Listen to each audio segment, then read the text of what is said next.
Hello everyone, I'm Isha Madkaikar from batch M16 and I'd like to introduce our guest for today, Mr. Dhruv Warrior, the National Creative Director at FoxyMoron, a leading agency of the Zoo Media Networks. Mr. Dhruv has executed multiple award-winning campaigns at VMLY&R Dubai and won recognition at the Cannes Lions. Prior to VMLY&R, he worked at JWT for 7 years on various campaigns across industries, which include the iconic Bleed Blue by Nike. Having worked with brands for 13 years now, his experience scales from technology, pharmaceuticals, fashion, food, alcohol, real estate, banking, and much more. In 2014, he was amongst top 30 creators under 30 in the Economic Times Hot Young Creatives. He was amongst the top 100 copywriters in the Big One report of the world in 2015. In 2019, he served as jury member at the Cannes Lions Festival of Creativity and he won honors at the Cannes International Festival for the Betty Crocker campaign in 2021. It's great to have you here, sir. We can start with the session. It still really throws me off when someone calls me sir. I don't see myself that way at all. So that was quite the introduction. Let me tell you a little bit about what you can expect from this presentation. You can expect a lot of talking. You're not going to find a lot of notes that you're going to walk away with, but I promise you somewhere in there will be some jewels that you could walk away with. I'm calling them jewels on my own, I must say. What I do really enjoy is creativity. I am a creative person. So I've tried to bring that into my presentation as well. Um, I'd love for you guys to take down any questions, have a discussion. We can talk about particular pieces that might be presented as well. And that's really it. I don't ever follow a format or a style or present in any particular way. I prefer to talk, prefer to keep things casual, and that's pretty much how it's going to go. There will be an echo when I play videos, so there will be a little bit of jumping back and forth between tabs. Please excuse that. And without further ado, let's go. And I hope we are blessed by the gods of technology. All right. Great. So I hope you guys can see my screen. I'm going to go ahead, assuming that you can. Yes. My name is Dhruv Warrior. I'm really happy to be here. Thank you for the opportunity. What am I going to be talking to you about? How to create successful marketing campaigns, right? Finding ways to connect brands to people. Creating a successful marketing campaign has to be the most boring presentation title ever, hands down. I'd love to start with that, right? The first tip I can bring you is, hey, I've got jokes. You see, jokes are a great way to break the ice because a good joke can set the tone of any presentation, right? And the one thing that you will find in a career in marketing, in a career in advertising, is that we do that a lot. We present a lot. Why? Because advertising and marketing is all about selling products, brands, and ideas, right? And in order to sell an idea, you've got to be able to present well. Because again, selling is key to successful marketing campaign. It begins when a campaign is a concept, right? It starts before your product. It starts before your insights, your truths, and everything, right? What comes first is selling an idea. Well, that's nice, but Dhruv, where is this going? Your presentation has got no flow, bro. And that's true. That's kind of how I am. But this is where we arrive at one of my favorite descriptions and one of my favorite stories, right? Um, it's about describing what we do in our industry and what I do in particular and how I work. We find connections, right? We connect the seemingly unrelated in unexpected ways, right? So you find the line that's kind of sensible and kind of wild to connect two dots. So you see what I did there? I started off as a joke that talks about presentation, which comes down to selling a formula, which is a cornerstone of creating good ideas. And that's what it's all about. It's about discovering, unearthing, and finding those beautiful connections between two dots that people would never think were possible, right? We're so used to hearing about how to get from point A to point B or even to point C. But no one has ever thought about just saying from point A to point J. I mean, when you say it, kind of sounds wrong too, right? But the truth is that point A and point J, they have a connection. They're alphabets after all, right? And the fun and success behind a cool campaign or cool marketing campaigns, advertising campaigns, is actually helping people see that connection and even experience it. And that's really what a successful campaign is all about, right? It's about selling a product or a brand or a truth or pizza or shoelaces in a way that is really unexpected. And that's when your work is remembered, right? Campaigns are literally the same. It's about that moment to smile about. For example, what does Seema Taparia, I'm sure you guys know about her, I'm sure you've seen her on Netflix. What does she have in common with Burger King, right? The answer is as weird as the question.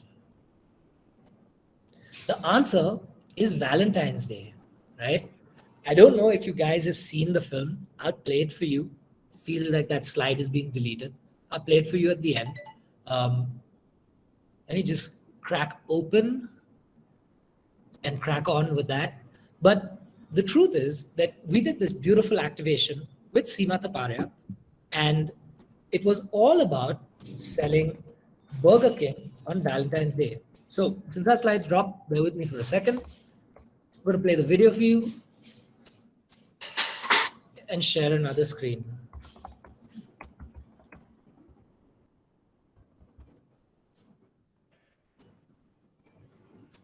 There we go. Can you guys see the screen? Yes, sir. Yes. Hello friends. I'm Seema Taparia from Mumbai. I'm a matchmaker. This Valentine's Day, my sincere request to all of you is break up. How long will you be in this dry relationship? And how long will you compromise on size? No size, no swag, very simple. Ultimately, my efforts are meaningless if you keep settling for less. You must find someone who fits your criteria. Relationship में flame होनी चाहिए. It's very important. You want spice, taste, excitement, this, that, then buy a chest. इसलिए ये Valentine's Day ये sweet छोटे boring burger से break up कर लो and take the bigger, juicier, crunchier flavor. Now you're far. So that's really kind of what the story is all about, right? The funny thing about the connection between Seema Taparia,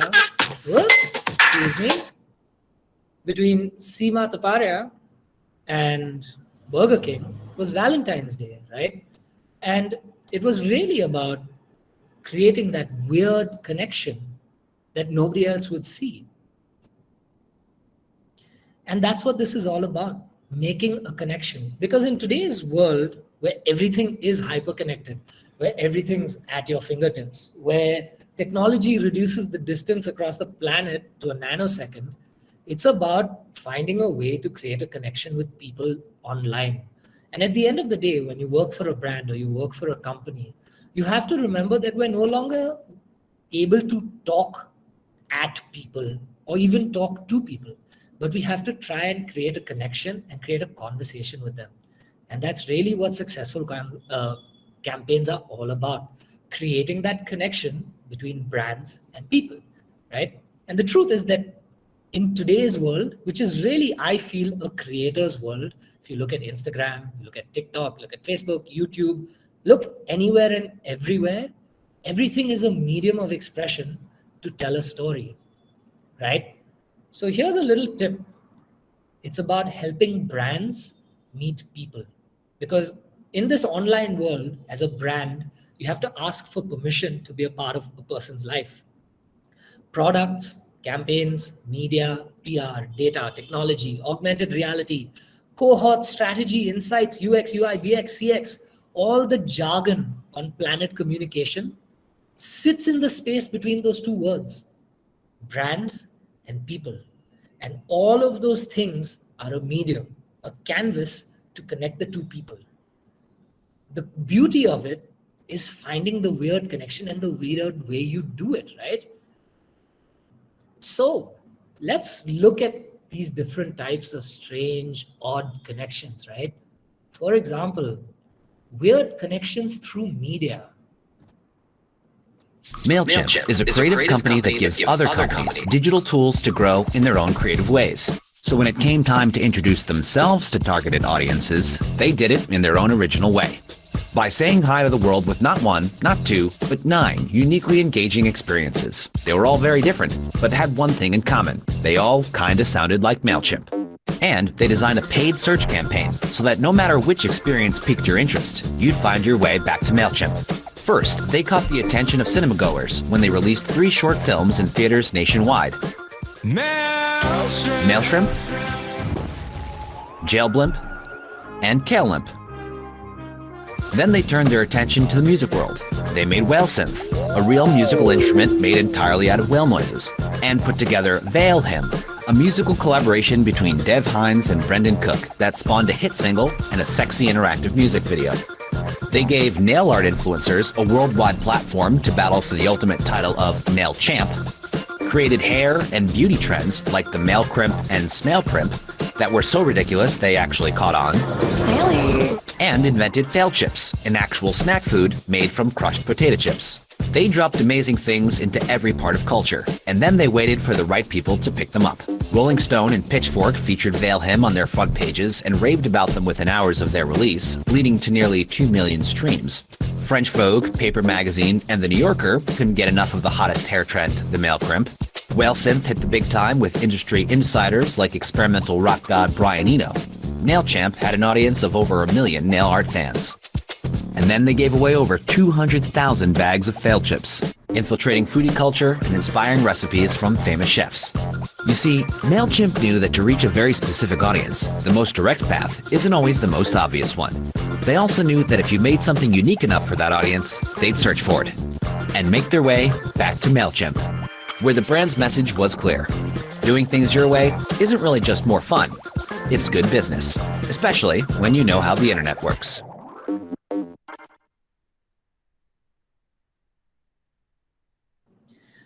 So, how unique that you take something as weird as people mistyping stuff in a search bar and you connect it to chips, short videos, the sound of a whale, and it all comes back to a story of a brand, right? And at the end of the day, what was that campaign? Was it PR? Was it media? Was it technology? Was it everything? Was it a cultural insight, right? The way that that campaign just expanded beautifully, drew lines between the most unexpected stuff, and actually almost gave birth to subcultures is those weird connections that we're talking about, right? And as we go through it, you'll see how you never have to be restricted in your thinking and in your approach to a campaign. You just have to remember that you have to find a very real connection. In this case, the connection was figuring out how people mistype stuff and connecting it to an all-in-one marketing platform, right? So, hang on.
What an absolutely unique insight. The first time I saw this case video, I could only think of one person, that nosy auntie who always wants to know what's happening in the building, what's going on.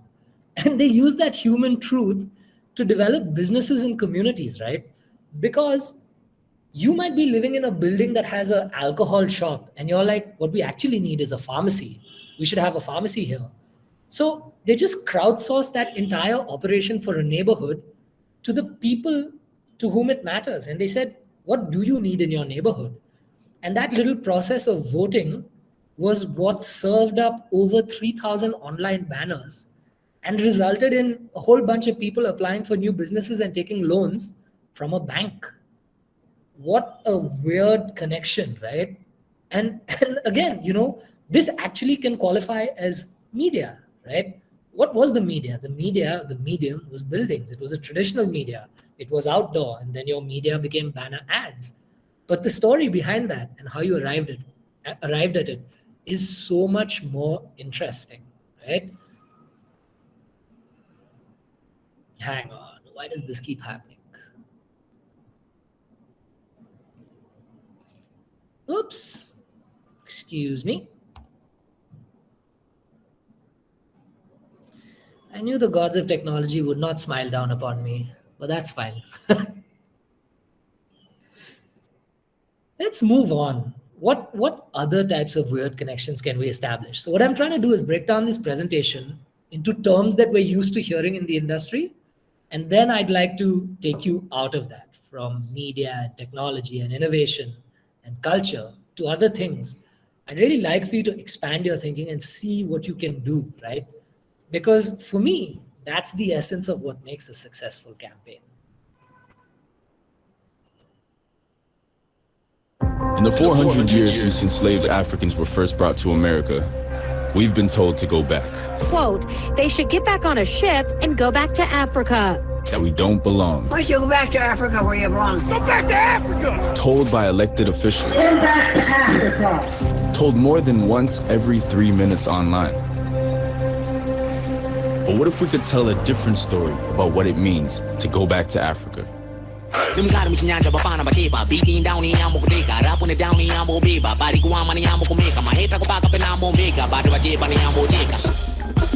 This is Go Back to Africa, a Pan-African tourism campaign for Black and abroad that hijacks real hate as it happens in real time on Twitter, erases the racist context, and displaces it with the positive vision of Africa through hyper-targeted ads for each of Africa's 54 countries.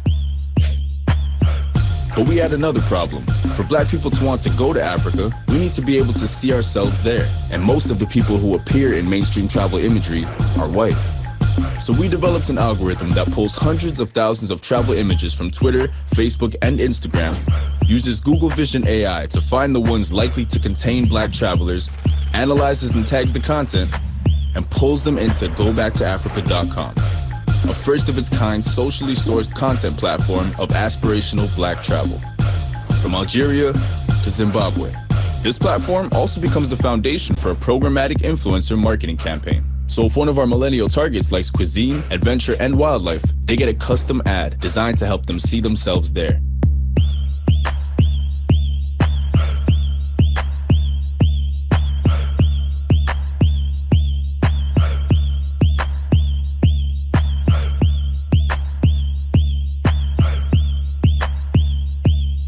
We can't just erase 400 years of hate, but we can take back what it means to go back to Africa. Imagine if you went to a client and told them that your idea for a tourism campaign is racism. what would happen there? But in essence, that's really what the story was, right? And it was such a powerful, you know, it was such a powerful way to leverage negativity in culture, right? It was about bringing a brand or bringing tourism and making it relevant at a point of time when hate was so overpowering, and it still is. And yet somehow you find a connection to turn that hate into a message of peace and maybe exploration and wonder, right? And that's a really beautiful, weird connection that you find through culture, right? Let's explore a little more.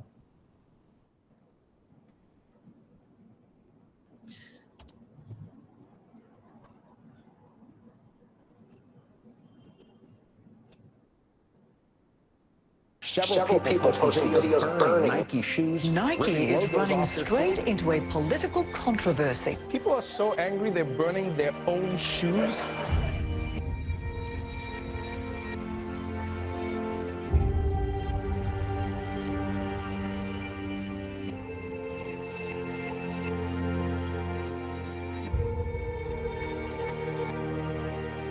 Colin Kaepernick refused to stand during the national anthem, taking a knee to protest police brutality. Nike revealed Colin Kaepernick as the face of its latest marketing campaign. Believe in something, even if it means sacrificing everything. Is Nike taking a risk? I think they're taking a stand. Tonight, the first game of the new season, and Nike is running an ad featuring Colin Kaepernick. If people say your dreams are crazy, good. Stay that way. Most of this country was talking about this last night at their dinner table. And I'm never buying another Nike product again. Nike stock today dropping 3%. Who's going to win this cultural showdown of standing for the anthem? We are. Check this out. I went out today and bought me some Nikes. Oh, yeah. I want to applaud Nike. Speak up. We're right behind you. This thing is bigger than just the United States, and I think it resonates throughout the world. Kaepernick asegura que es Just do it. Nike stock reached an all-time high last Friday. I'm gonna buy more Nikes now. Nike's on the right side of history.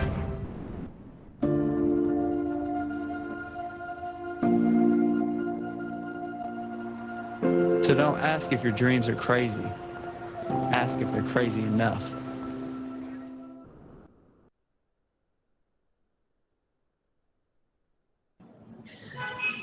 So there's another story that borrows from culture, right?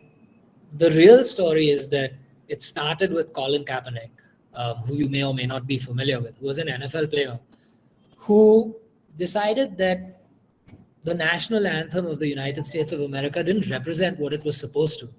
So he was the only guy who took a knee during the national anthem. As a result, his career came to a standstill. His contract was pulled by his team. He was a professional athlete who was kind of in his prime. He lost his contract. He lost his money. He pretty much lost his livelihood. People went against him. But there was one company and one brand who decided to stand with him. And that was Nike. And when Nike did, as you can see in the case video, they took a ginormous cultural bashing. People were literally burning their products. Their stock prices did drop. But they decided to stay the course.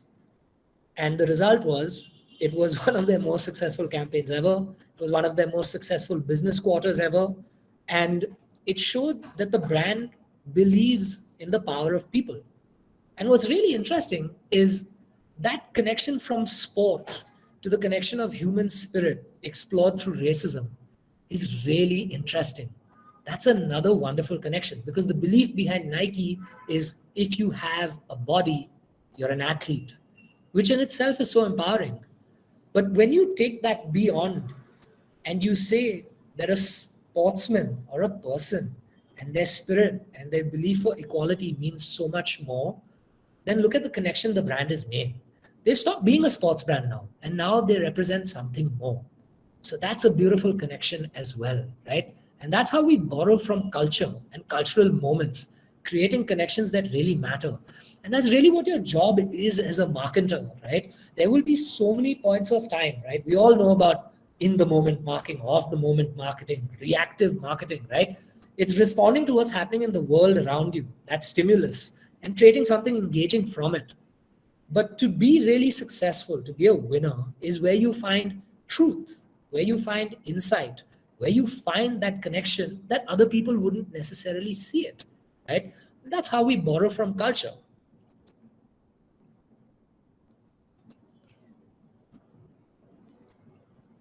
So technology is always beautiful, right? Because that's kind of what it exists for, to surprise us. But let's have a look at these examples and see how far you can take it. Brazil is one of the most corrupt countries in the world. But what makes the headlines is just the tip of the iceberg. There are 70,000 politicians in this country, and a complex justice system designed to make it impossible for citizens to see who the corrupt politicians really are. Until now. The Color of Corruption by Aklami Aki. After helping 85 million people, exposing corporations' bad services each year, Brazil's leading consumer protection company decided to expand its business to citizen rights by exposing the nation's new public enemies. The Color of Corruption is a simple plugin that makes every corrupt politician visible by highlighting their names in purple. All of their official records of accusations, investigations, and convictions have been collected and exposed in anyone's browser. To see what they gotta hide, simply mouse over their names, and all that unreachable data becomes easily available on a list.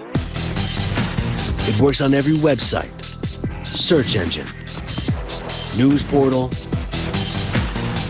and social network, including the official profiles of corrupt politicians who have been using hackers to stop us. Well, that never worked out. And then, Brazil's #1 private university embraced the project.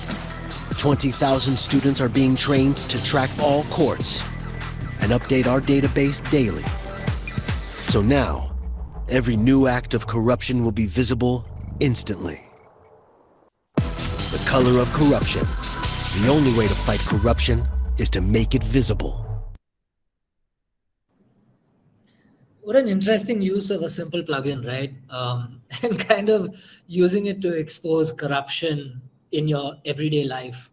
There's so many interesting connections over there on, like multiple levels. As simple as if you have this plugin installed, you could randomly be browsing the news and there would be a purple highlight that would pop up, right? Imagine if that technology was something you could visualize, where you'd be walking down the street and if you looked at a politician over your Google glasses, you'd see their total rap sheet of corruption. It's all about pushing that limit and that boundary and that belief of how far we can go, right? What's really interesting is Brazil, almost culturally and the way that country exists, is the closest parallel I've seen to India, barring Egypt, perhaps, in the reality of life over there. And the corruption they face and the way their politicians operate and exist is very similar to things that we're confronted with every day. So to kind of take that power and put it in the hands of the people and say, you must be aware of what's happening in the world around you, regardless if you're browsing Instagram, regardless if you're reading a funny article or a comic, the moment a politician's name is going to come up in one way or the other, you're going to see a rap sheet, right? And it's about drawing that line where other people wouldn't want to.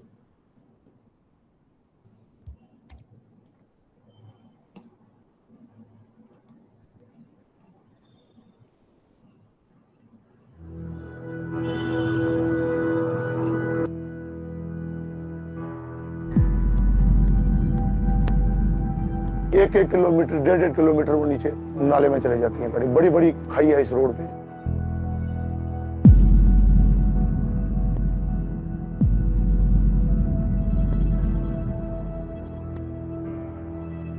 गाड़ियां जो आती हैं bends पे overtake करती हैं या speed पे होती हैं एक दूसरे के साथ ब्रश हो जाती है तो उसमें काफ़ी कैजुअलिटीज भी होती हैं.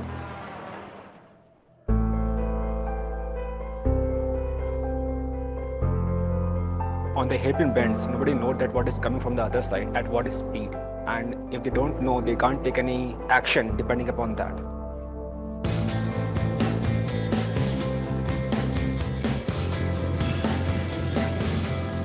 We created smart poles with radar technology that communicates with each other to alert drivers on both sides of the blind curve with the sound of a horn.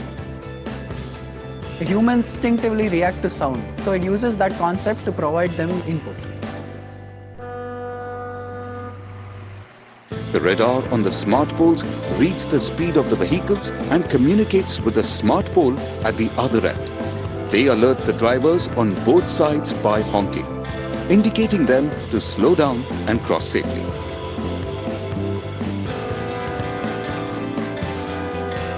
Valuable lives जो हैं वो बचेंगी. That's going to help a lot.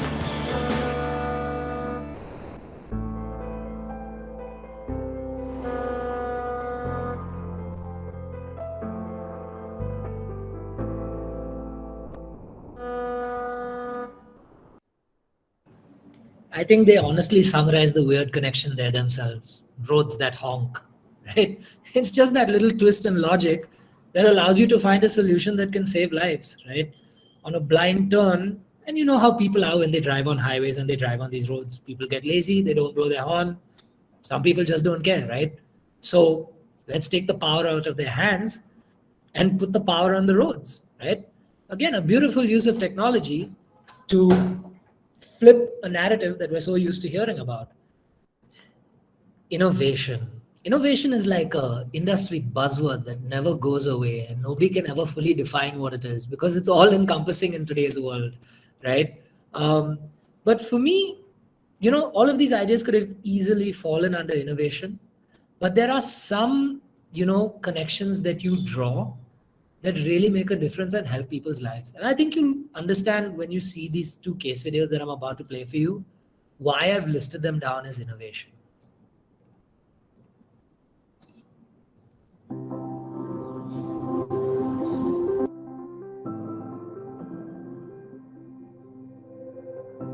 We wanted to create a new controller for gamers with limited mobility that felt natural for them. We reached out to different members of the accessibility community. They gave us a ton of feedback on the device itself. My name is Ian. I'm Taylor. My name is Owen, and I am 9.5 years old. CBS This Morning, we're revealing the top-rated Super Bowl commercials. Starring some unforgettably charismatic young people. We think of Microsoft as a rational product, and suddenly they're bringing this visual storytelling, making an emotional connection. That you're not going to forget that commercial for a long time. Pretty cool commercial last night involving an 8-year-old from Renton. He has an amputated left hand.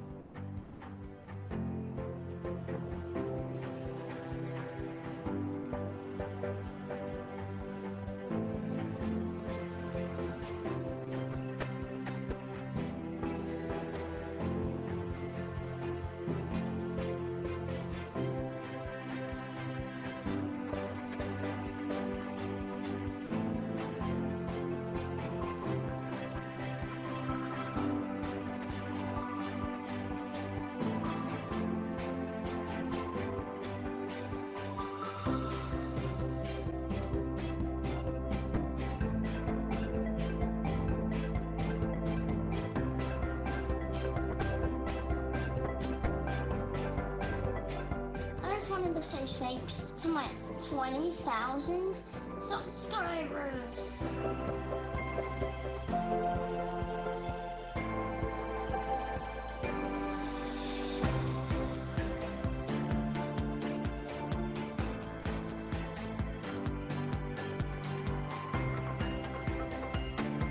I can hit the buttons just as fast as they can. Now everyone can play.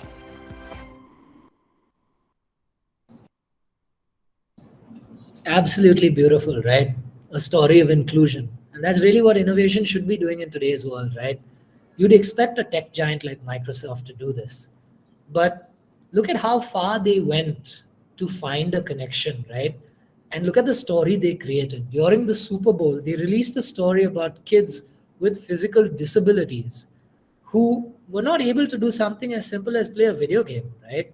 Of course, being born that way, having a genetic, modification that causes you not to be able to participate in sports is bad enough on its own, right? We know how cruel kids can be.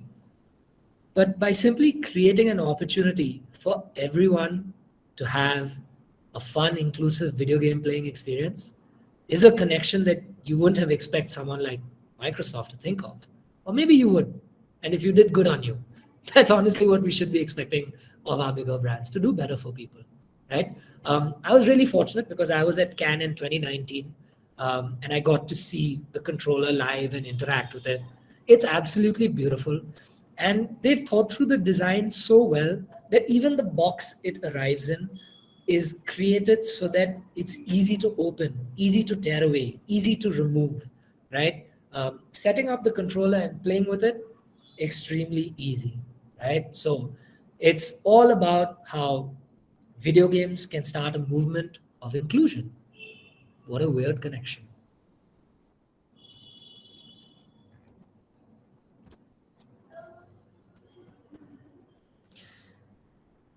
This piece is one of my favorite pieces, and I'll tell you a little bit, like, of all time, and I'll tell you a little bit more about it once we're done with the case video.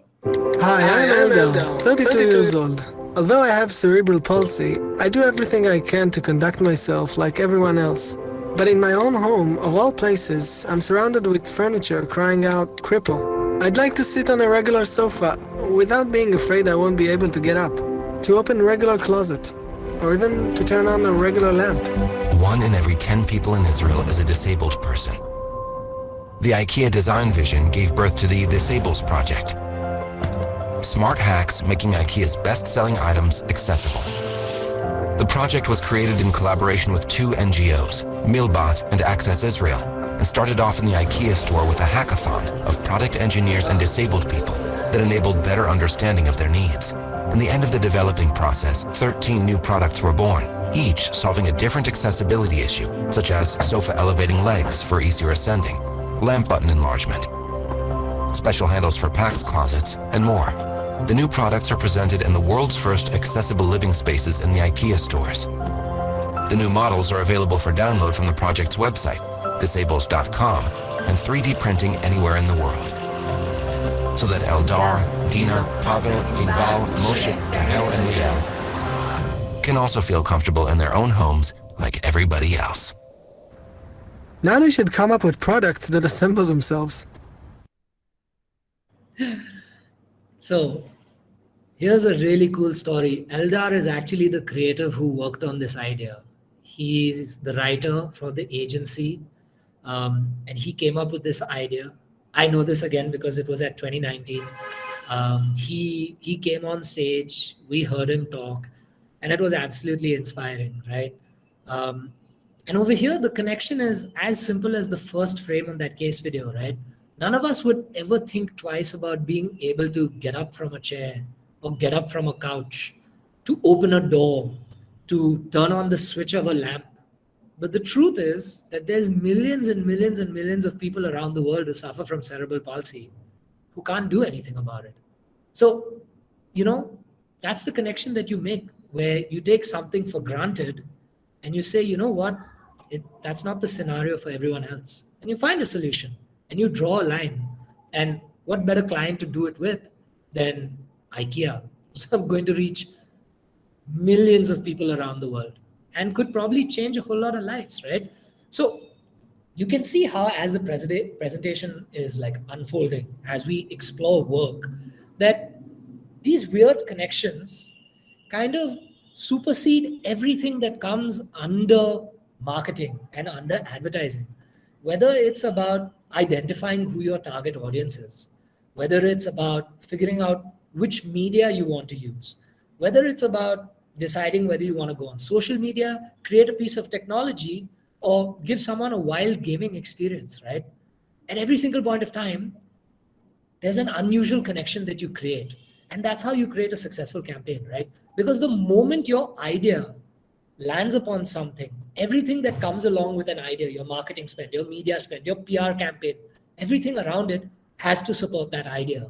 And the only way to make those ideas come to life is to stay true to those connections that you discover and find, right?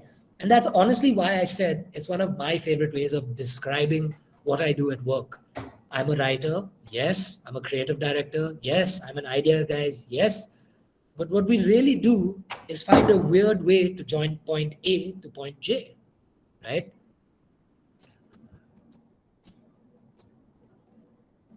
And now we'll have a little fun. We'll start pushing the limit, see how far we can go, how far brands have gone, and how much further they can go, right? So let's explore weird connections to audiences and brands through gaming.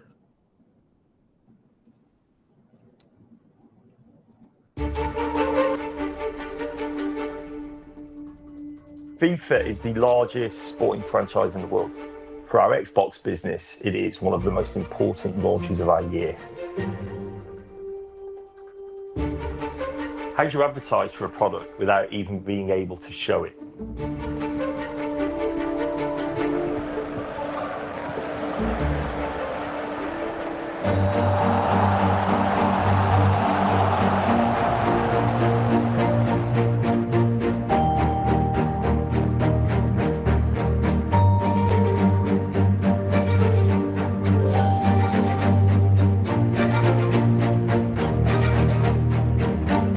Stays down, it's Bale!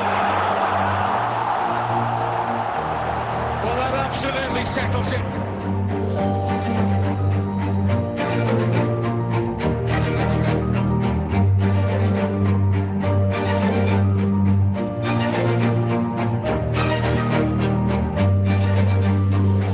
LB wide to Vasquez, Wise back to Asensio, LB plus B over the keeper. RB holds.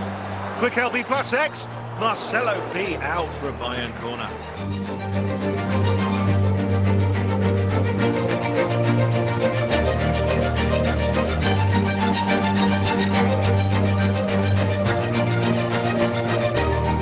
Doing an LT plus B throughout makes you think of FIFA. LT com RB. Ah, boa. Ah, boa, cara. Pega a bola.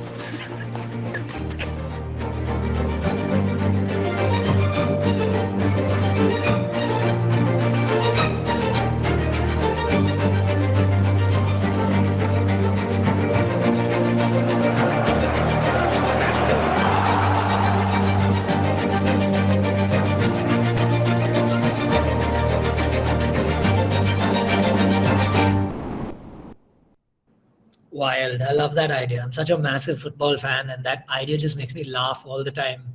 And here's the truth. For all of you people who were watching football this weekend, when Mo Salah scored that crazy goal, what did the commentator say? He said that's PlayStation football. Now, mind you, this is a campaign for Xbox, but that's what we're talking about, right? What they did was they took a truth of things that happen in a video game, right? Moves that happen in a video game. And they bridge that gap so beautifully.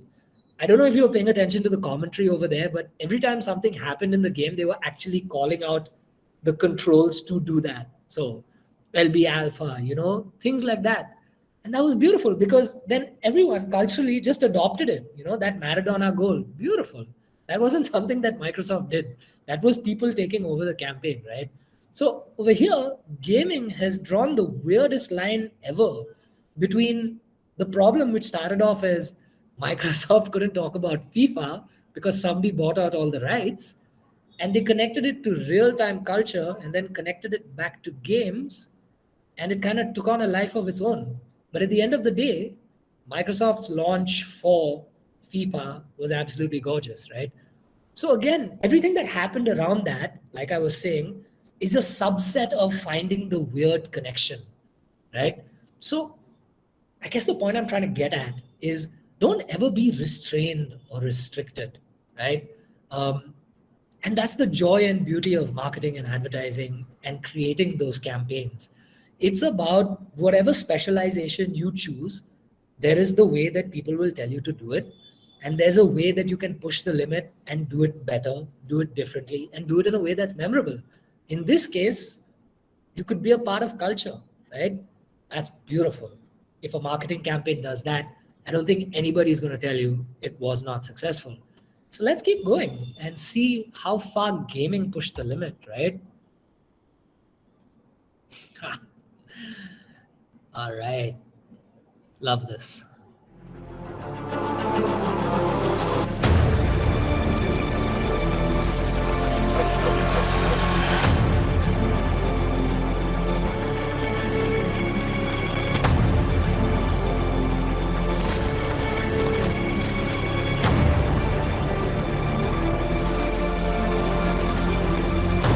Ladies and gentlemen, this is Survival Billboard. Pretty nervous. I'm ready. The pain is only temporary. Glory lasts forever. You have the power. You can vote at survivalbillboard.com. And you voted for snow. And this is the start of the true endurance test. I'm getting so angry at this rate. A bit sadistic, but I like it. Let us know what you're thinking. Keep chatting to us on Twitch.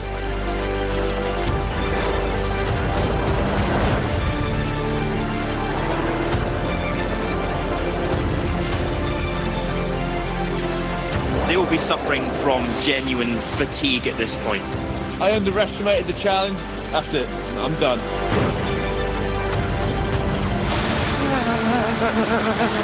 Goodness knows how they're managing it. I'm going to call it quits here.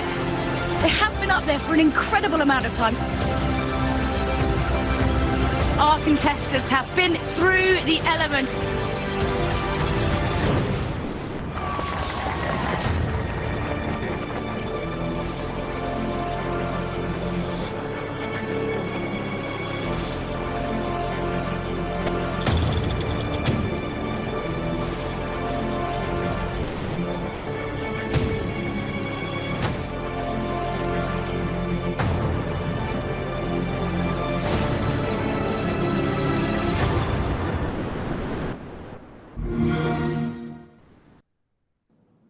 I love that idea because it just flips the script, right? How many movies have you seen which is all about taking real people and controlling them like game characters?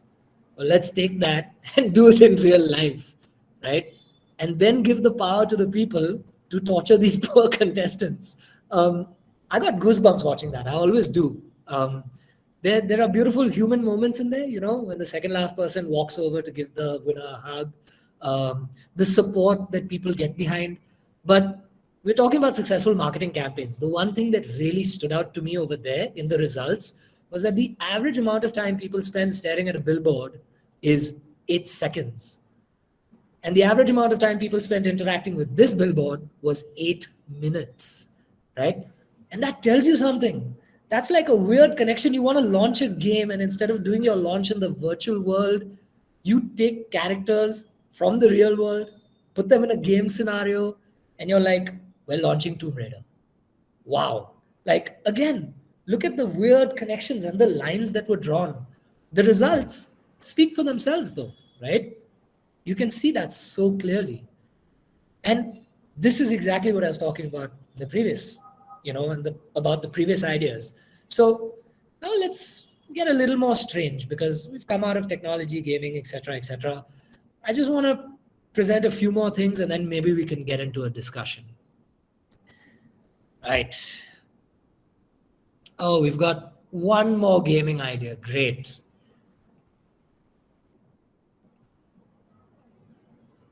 Let's now talk Fortnite, shall we? It's the newest video game craze, spreading fast among kids, college kids, even celebrities. Fortnite has taken over the gaming world, becoming the most streamed game on Twitch ever. So when Fortnite announced a new event called Food Fight between Team Pizza and Team Burger, Wendy's saw an organic weigh-in. We found out Team Burger stored their beef in freezers. And Wendy's doesn't do frozen beef. So we got on Twitch, chose a character with red hair and pigtails, dropped into the game, and instead of killing other players, we started destroying burger freezers. Again and again and again. For 9 hours straight. We also declared our mission on Twitter, inviting hundreds of thousands of gamers to Twitch to not only watch us, but join our squad and play with us. And soon other players stopped killing each other and started killing burger freezers with us. Wendy's, dude, let's go! Top Twitch streamers took notice. I saw a Wendy's stream over here, dude. Oh, you smacking the burgers, freezers? This shit's lit. This kind of stuff keeps the game fresh.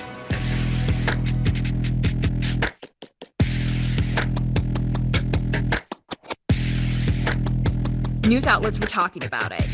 Even Twitch posted a highlight reel of Wendy's best freezer kills.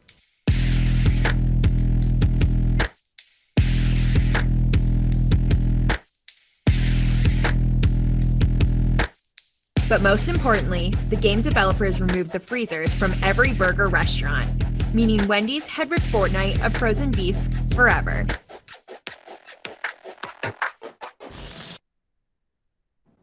Come on, that's so smart, right? Like, Wendy's has one key thing they talk about, that their meat is always fresh, right?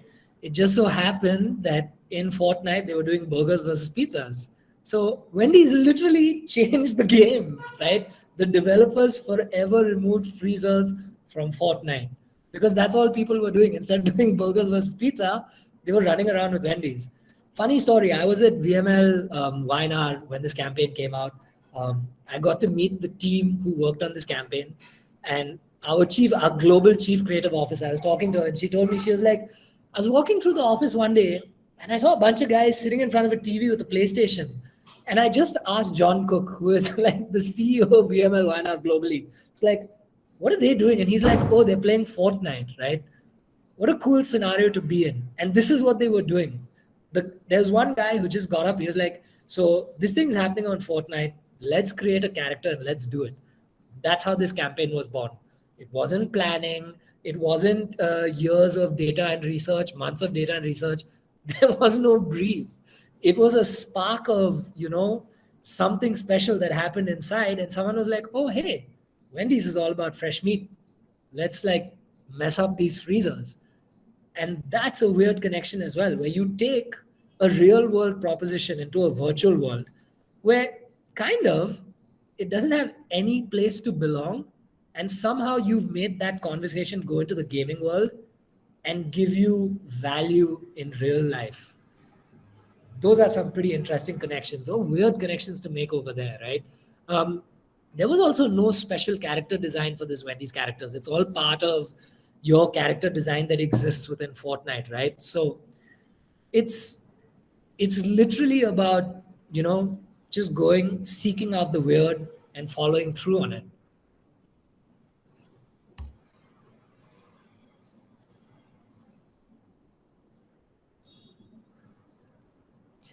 So we've got some weird connections through food, right? This is a really interesting campaign. I also really like the way this case video is done. And so we can talk about it.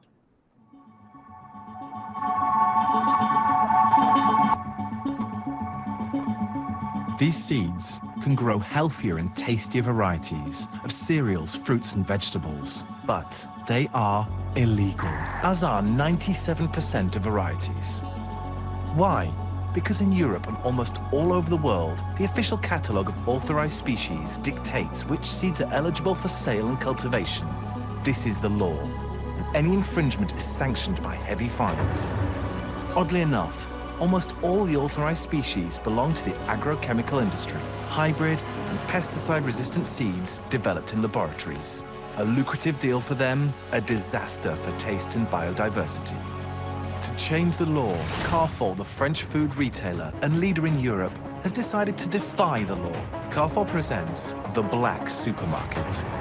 Illegal black markets in our supermarkets to make consumers discover these illegal varieties and sell the illegal products grown from the illegal seeds, facing legal penalties.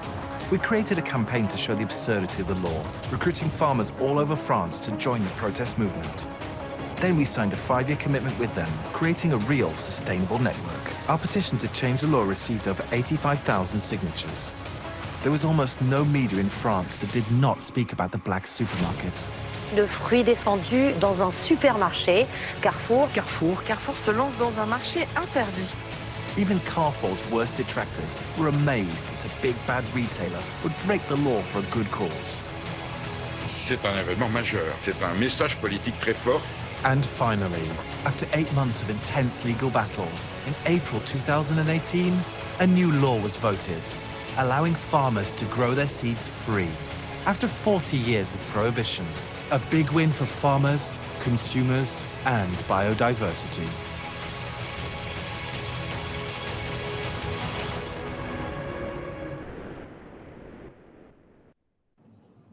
Incredible, right? Imagine if you went to a client and they said, so what's the idea? And you're like, well, we're going to break the law, right? Imagine, how long you'd stay in that meeting room. But that's exactly it, right? You took the biggest probably retailer in France, like supermarket, and one of the biggest in the world, and they decided it's time to change the law. It's time to take a stand because we represent more than just being a supermarket. We represent more than over-consumerism, right? And even there, that narrative has so many different, agendas or rather topics that needed to be addressed. Farmers who are suffering from big corporations, consumers who are suffering from GMO and pesticides, an archaic law. Imagine the result of your campaign is to change a law that stood for 40 years. Just take that thought and apply it to the Indian context or our Indian scenario. How many laws do we have that are 40, 50, 60-year-old that make no sense, right? So in this case, food became the medium to change a law, right? That's an incredible connection. And it had such a massive, impact, not only on France, but for Carrefour as well. So more weird, strange connections.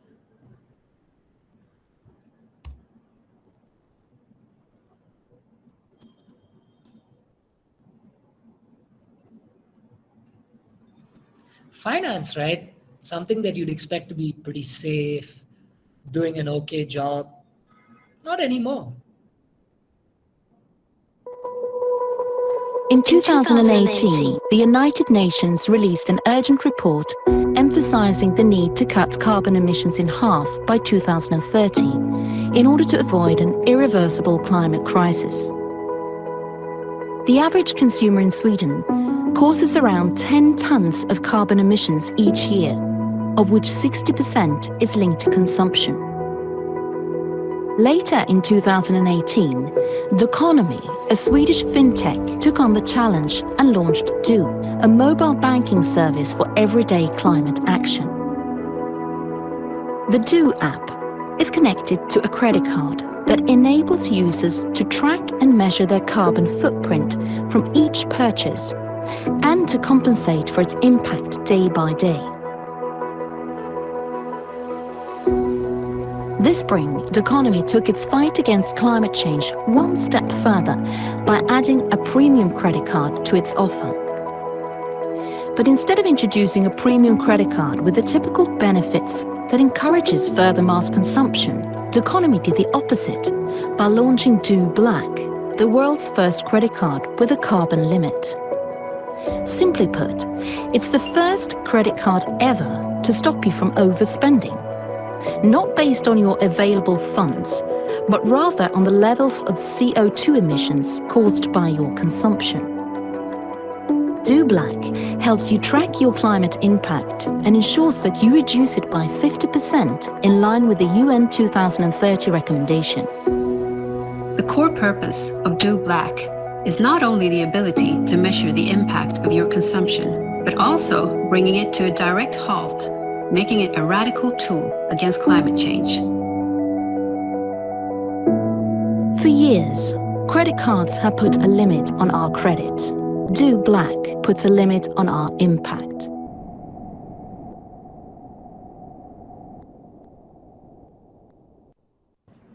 I don't even need to tell you about the connections over there, right? And the lines that they've drawn.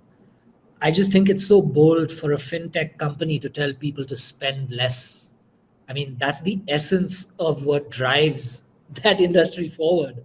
That's the essence of what drives credit cards forward and financial instruments. It's to get people to spend money. That's what we do in our jobs. We sell.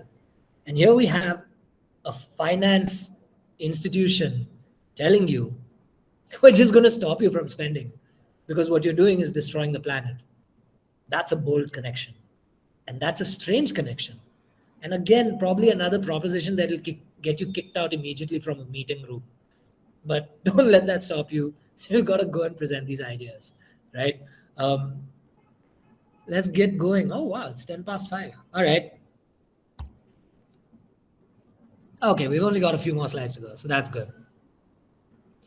Right? Here we go. Weird connections through religion.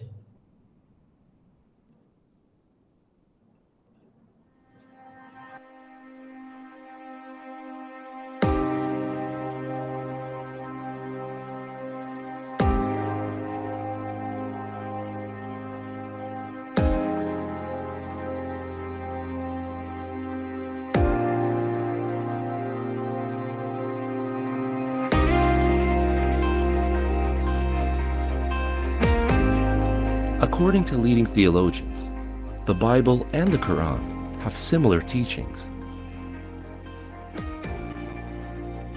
The Interreligious Council of Bosnia and Herzegovina wanted to bring these two religions closer. We created the One Book. By bringing together the teachings of both the Bible and the Quran, the One Book has 10 chapters to demonstrate how similar they are.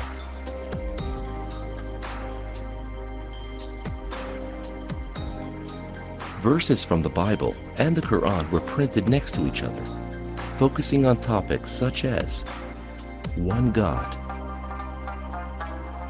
peace, love, hope, making it clear how similar the teachings are. The One Book was launched on a primetime show on Al Jazeera Balkans to spread the message of peace to the world. Knjiga pod nazivom One, jedno, izazov je i poziv da se zajednički odgovori na složena religijska i svjetovna pitanja.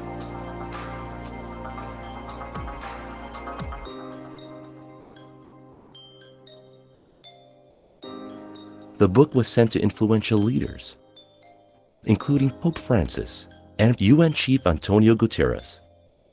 Through onebookforpeace.org, you can order a physical copy, listen to the audiobook, or download the ebook.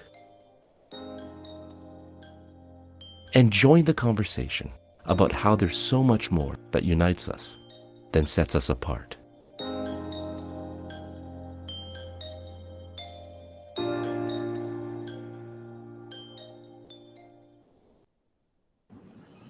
In a time when the world is being torn apart by religion, it takes a brave person to choose a message of peace over violence sometimes, especially when it comes down to religion, right?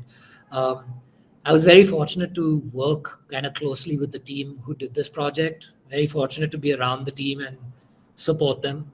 And this was very brave considering we were talking about the Quran while we were in Dubai and in the Middle East, right? Where Sharia is present. So we had to be really aware of these religious sentiments. Yet at the same point in time, if you look at where this campaign went, things were a lot more tense over there, where civil wars have been fought over Christianity and Islam, right? So to go and propose a message of peace over there is brave, and something that a lot of people might have said is a tough connection to make. But we went ahead and we did it. Very successful campaign. Did really well, did further iterations to this. So that's kind of the story of connections. You can find connections anywhere, but the success of your campaign depends on how you weave a story through different dimensions, right? And what are those dimensions? You've seen them all. I've said them over and over again, right? What have we learned? Weird connections are key to creating beautiful campaigns and bringing ideas to life. The beauty of advertising and marketing is to push the boundaries of the box presented to us, right? And the box we're presented with are budgetary restraints, cultural restraints, marketing restraints, restraints from the client, color restraints. The logo is too small. The color is wrong. This word is not nice. I don't like the way you talk. These are all boxes that we're put in.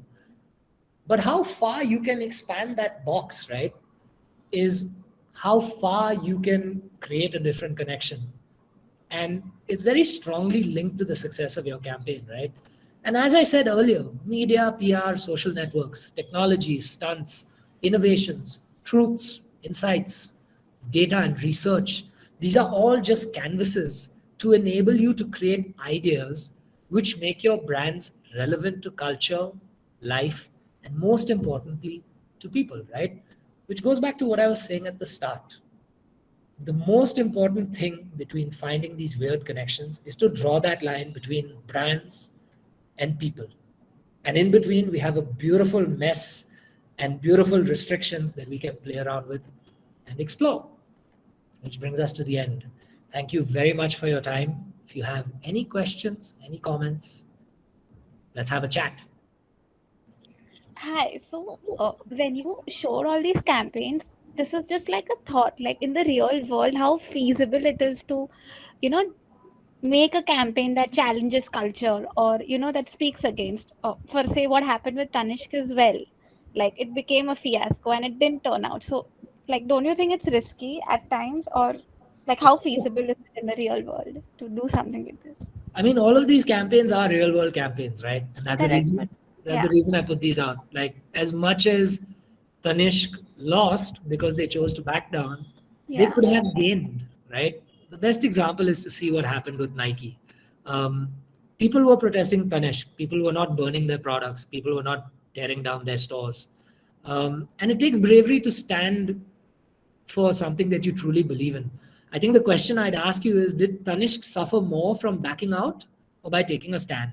Because when you choose to do something daring that's culturally relevant to people in today's world, by suddenly taking a backseat and saying, I'm sorry, it shows that you were doing it just for the likes. You were doing it for the impressions. You were doing it because, hey, it's edgy communication, right? I don't have all the details of obviously what happened in the Tanishq campaign. There might have been a lot of pressure. There might have actually been genuine danger to store employees and things like that. Yeah. In which case, you have to take a tough call, right? But it comes down to also the fact that we're still talking about the Tanishq campaign. Yeah. So they have been some level of success, right? Yeah. Correct. But I would say be brave. That's what I would do. Because especially today, the way the world is today, right? What I've learned and what I've seen, especially in the pandemic, is that everybody, all of us, we're all more woke. And we're not willing to take risks. No, not risks. We're not willing to take rubbish from brands. Yeah. Stand for something that you believe in and communicate that and be real and be true and be authentic. And that's the one learning that's come shining through ever since COVID struck, right?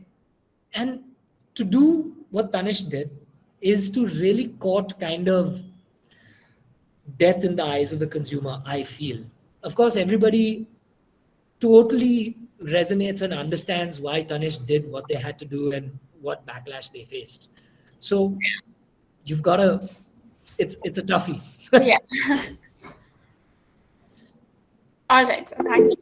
Most welcome. Go ahead, Isha. Yes, sir. So I wanted to ask you, as a copywriter, what is the process like after you get the brief from your client? How do you exactly go about it? Like these ads that you showed were brilliant. I don't know. I mean, how does an idea like that actually come? I just don't get it. Honestly, if you'd like to know a little bit about my process, I'm a pretty structured person. I start off with very basic things. The first thing I do is when I get a brief is to look at everything that's been done for that brief in that category, for that industry, for my client. I look at work that we've done and I look at what the competition's done. And what happens in the process of just watching all these ads, you start seeing patterns. You start seeing certain themes, right? We all know a Mentos ad now when we see it. We all know people who try to do Mentos advertising. We all know Alpine ads. We all know Dimag ki batti jala de. We know when you put something in your mouth, something's going to happen with your face, right? So you start seeing these patterns. And when you decide to challenge those patterns and what's been done is when your thinking starts getting really strange. Kind of you reach the point of frustration and you're pulling your hair out and you're probably reaching for the closest bottle of alcohol and you're like, okay, I really need a mental release to get this done, right? When you reach that pressure point, then you start pushing the limits of that box that I was talking about. And that's where those ideas come from. And it starts off from something as simple as, hey, you know what? Islam, the Quran and the Bible actually do say a lot of similar things. Why don't we show that to people? Oh, that's interesting. Should we create a new religious book? Wait, no. You're joking, right? You want to put religious teachings from two opposing religions in the same book? Yes, I do. The message is peace, right? And that's how you go. So my process really, really begins with that. It starts with looking at as much work, not just in India, that's been done internationally as well. And that takes a lot of staying power, a lot of concentration, because you come across a lot of bad work. But you'll start seeing patterns, and if you actively choose to do something different, you'll find a connection eventually. It's always good to have more minds working with you, bounce off ideas, have kind of like a testing board so that people can say, hey, I think you're batshit crazy, you need to calm down. Or you have someone who's like, that's interesting, I think, why not go for it, right? And then you start sharing the idea around, start developing on it, and look at then that's when you get to the brief. Look at all the different ways you can plug it in. How do I make this idea come to life on social media? How can I do a post? How can I create video content out of it? How can I add technology to it? So on and so forth. As long as you stay true to that connection and that weird idea. Does that answer your question? I hope it does. Yes, sir.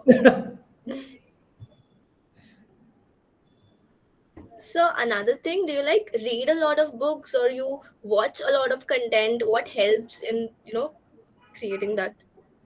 So as a writer, it's imperative that you read, right? Just purely because it's craft. So in order to understand different writing styles and different ways of communicating, you need to read.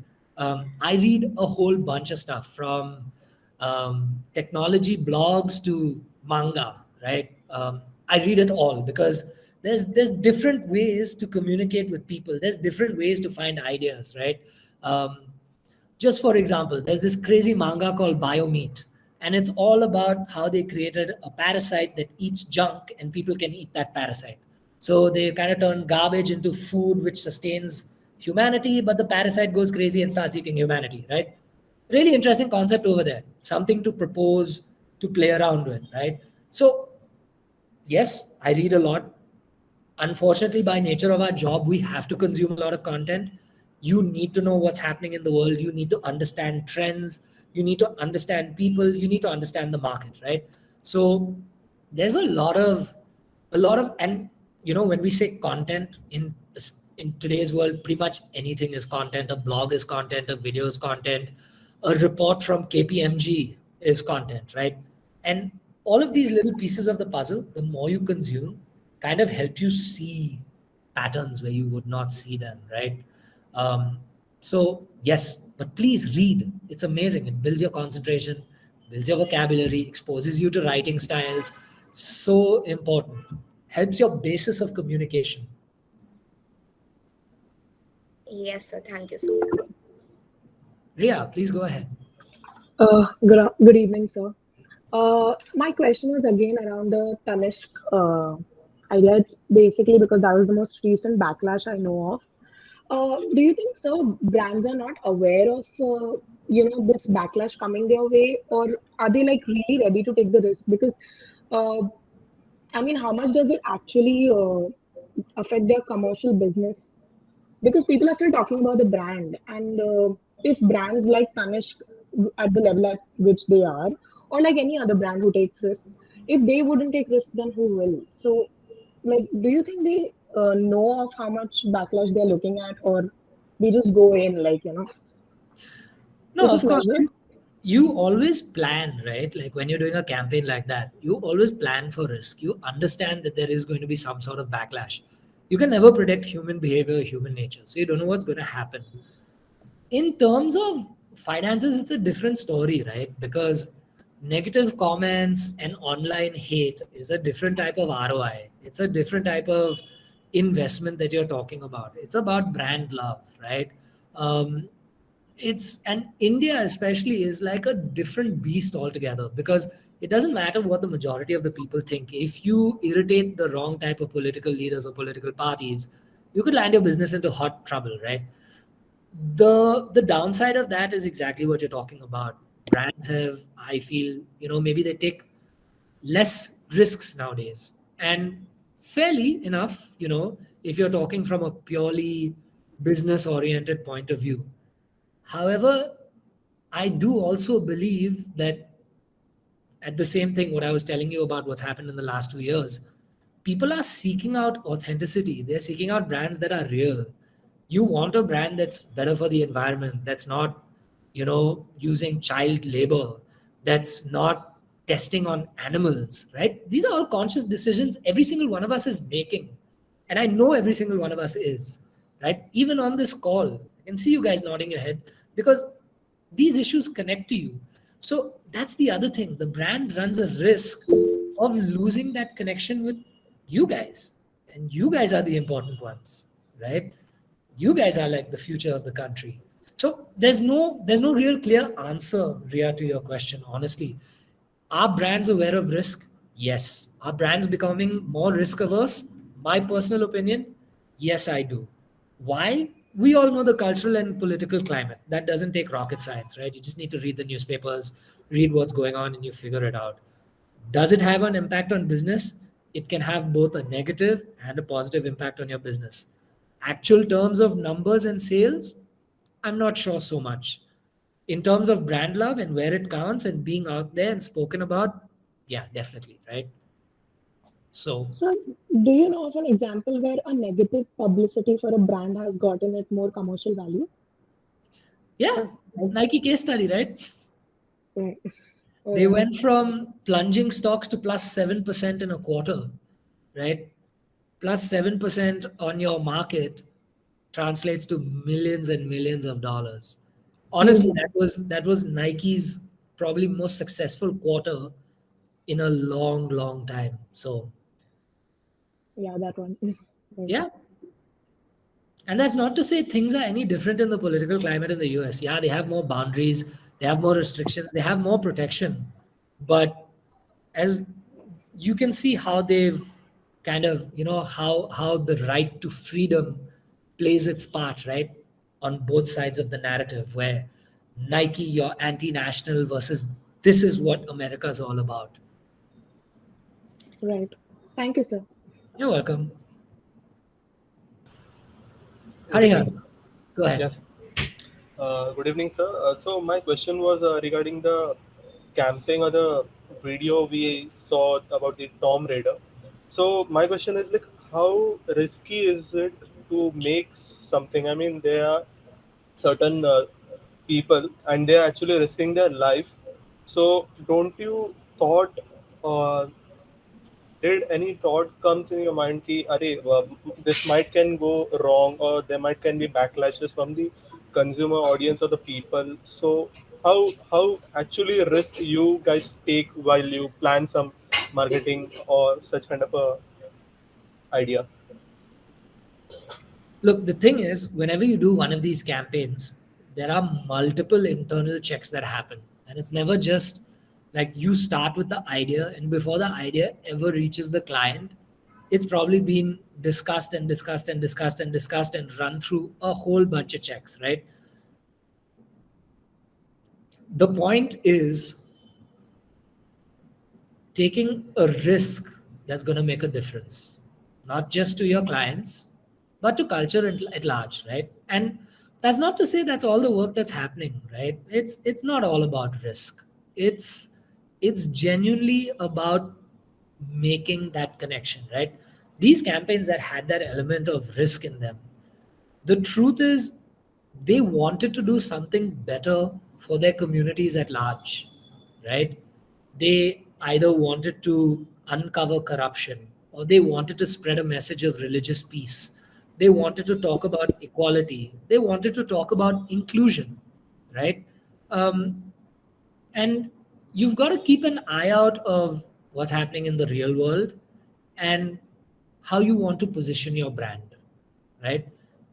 It really comes down to, of course, on a more personal level, understanding your client, the person, the people, the teams who are behind that business, right? You don't go to a traditional client and then just pitch really aggressive, risky ideas to them. That's not smart business. That's not good marketing. That's not good business sense. So you've got to, use your discretion and understand that as well, right? And it's also not about going all in for the riskiest idea. All of these ideas were done at culturally relevant moments in time, right? They were not out of place. They were not so risky where you're actually putting a brand, and you're like, if we do this, this brand will die, right? You're not doing that 50-50, could be this way, could be that way, could be terrible, could be awesome. No, it's a calculated risk where you're like, yeah, I think 60% this is going to do well. And if 60% does well, with the rest of the campaign, the way it rolls out, we can turn that 60 into 80%, right? So yeah, risk is calculated, risk is planned, risk is thought out. It's not something any marketer actively goes and chases after. We don't court risk, but that doesn't mean, you should stay away from it. Because quite honestly, if you look at the world today, saying the wrong sentence or the wrong word out in public is risky as well, right? So it's about paying attention to what's happening in the world outside and then taking that risk, which is why I said it's about finding the connection between the brand and the people. Who is your brand? Who are the people you're trying to connect with? That'll determine what kind of risk you take, right? Nike kept everything within the context of sport, right? But sport always has a bigger narrative when related to culture, right? Black Lives Matter is what this was all about, right? But they never at one point of time ever said Black Lives Matter. They took something that happened to one of their athletes and they turned it into a story and made it relevant to what was happening culturally, right? So if you look at these case studies again, you'll notice that it's planned, calculated, smart, answering a need of the hour with kind of a commercial purpose behind it. Look at the Carrefour case study. Same story, right? Yes, they know they could have got into a lot of trouble, but they also knew that they had some kind of standing within France, being as big as they are, right? And they were going after something that they felt, yeah, okay, I don't think everybody in our government is so crazy where they're going to shut us down because we want democratic treatment of farmers, right? Whereas anything related to farmers in India right now is asking for trouble, right? So it's about using that kind of common sense, understanding what's happening in the world, finding your risk balance over there. I hope that answers your question. Yes, sir. Thank you, sir. You're welcome.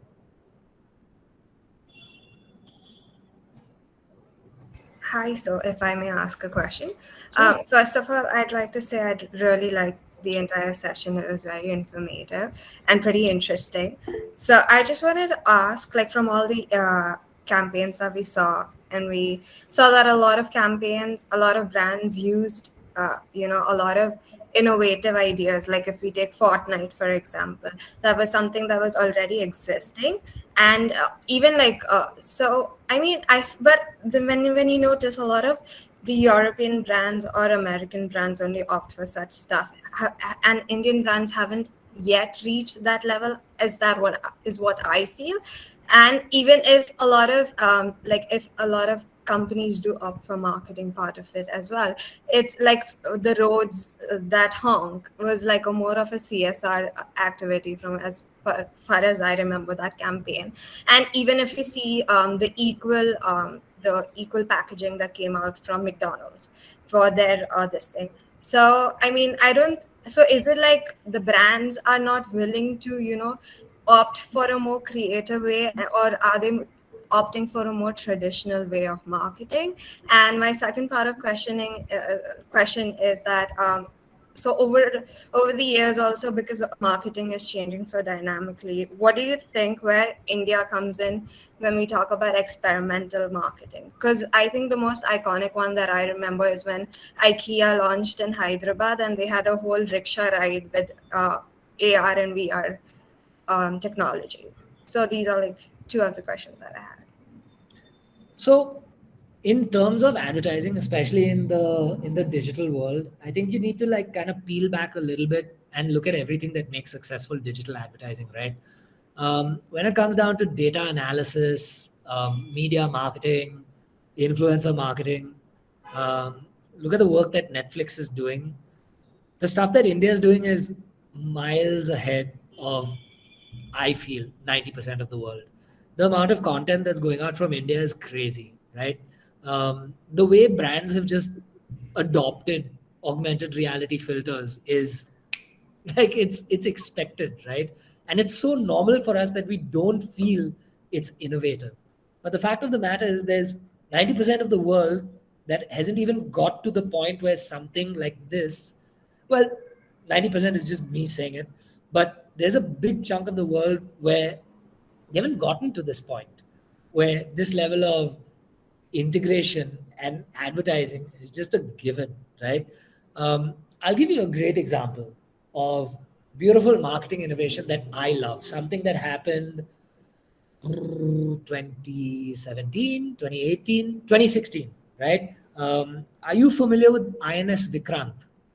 Yes. Right? So what happened over there? INS Vikrant got scrapped. And what happened was they took all of that scrap metal and they built a beautiful line of motorbikes out of it. Right? Now, if that's not an example of amazing technological integration, I don't know what is. Right? You got Microsoft who's building controllers. You got an entire factory line that's turned scrap metal into rideable commuter vehicles, right? So sometimes you got to look past the bells and whistles and look at what's happening in India, which is why I say, there's so much innovation that happens in India that we just take it for granted, right? There's so many cool podcasts, so many cool shows, so many cool cultural conversations that happen that we just say, oh yeah, this is India, this is what it's like, right? And you go to other parts of the world and you kind of realize that India is this rich, cultural, vibrant, amazing melting pot where crazy stuff is happening, right? So that I think that was your first question. Second question was related to, do brands want to do it? Yes, most definitely. Especially given, like the pandemic has just shifted everybody into an online technological digital space. This is what people are chasing after. We handle a whole bunch of electric vehicle clients who don't refer to themselves as EVs. What they call themselves are technology solutions, because what they're trying to do is create a way to make your life easier. And their scooter, their electric bike is one part of the entire journey. They want to give you a mapping system that helps you get from point A to point B. They want to give you an app that gives you direct access to a technologist when you're broken down. They want to be able to, say, hey, on your phone, I've put a security system so you can walk away. Each one of those things, if you think about it, is a serious amount of technological development that's required to take a map system, put it on a bike, make sure that it tracks perfectly, is coordinated with APIs, takes you from point A to point B. Each one of these things is a layer of technology. You know how difficult app development is. And that's just one leg of the journey of what we take for granted, right? Ather bikes, Ola EVs, Tata Nexon. There's a huge amount of technology and development that's going in there. And you rely on agencies, digital agencies and marketers to help you not only develop, in some cases, those technologies, develop backend systems that support them, develop websites that make it easier to navigate, help with UX and UI, help create apps that are easy to run. And just India being India, right? Because it's a dime a dozen, we're like, hey, that's easy. Okay, got it. Thank you. You're welcome. Sir, is there like any website or a blog where we can read your like copies or something, or maybe you can send it across? Like, You want to read my copy in particular? Yes. Wow. I have a very ancient Behance profile that doesn't have much of my writing on it, to be honest. It's got a whole bunch of ideas with weird connections. A lot of my writing, my pure writing, is it's on a lot of ads in a lot of different places. I never honestly saved it. But I'd be happy to find writing samples and send them across to you. That would be great, sir. Thank you. Like I started, right? It feels like 99% of my writing goes into presentations. Thank you all for your time. I had fun. Hope you guys had fun. I just leave you with two things that have really stuck with me and kind of guided me. One is stay hungry, right?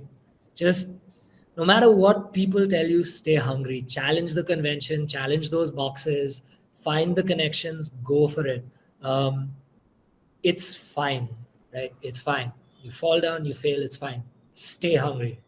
Number two, one of my favorite sayings: death is certain, sucking is optional. That's it. Yeah. Sir, so thank you so much for sparing time for us. Your achievements are absolutely inspiring, and we are indeed fortunate to have had this brilliant and insightful session with you. I'm sure everyone has learned a lot from this session because the budding copywriter in me definitely has. Thanks a lot. We loved it. At least I did. Really happy to hear that. Thank you, guys.